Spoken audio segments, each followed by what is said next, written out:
Life is so much easier when you are in a 5D state of consciousness. And so I share many tricks and tools and tips to, step-by-step methodologies of alternative methodologies that a lot of it you won't find in the mainstream. Some of it you do, and it's talked about all over, like gratitude and stuff like that. That is very effective, but you're going to get some really interesting alternative content to 5D Living with Nat, and NDE knowledge too.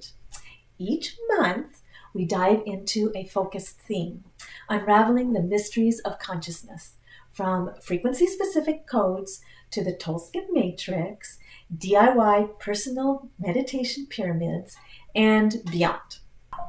This information is gold!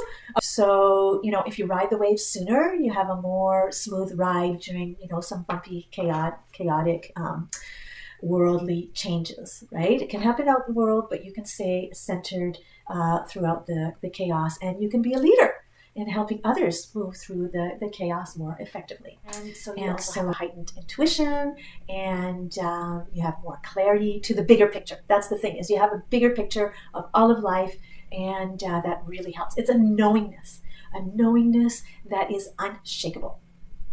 You feel more vibrant and energized and more alive and attuned to the frequency of joy and love and harmony, and your physicality is much more healthy. You have your body aligns to health and wellness, and you have a heightened state of well-being. Your consciousness expands beyond your ego. You don't have to have approval from others. You're just yourself, and your purpose is to shine your light.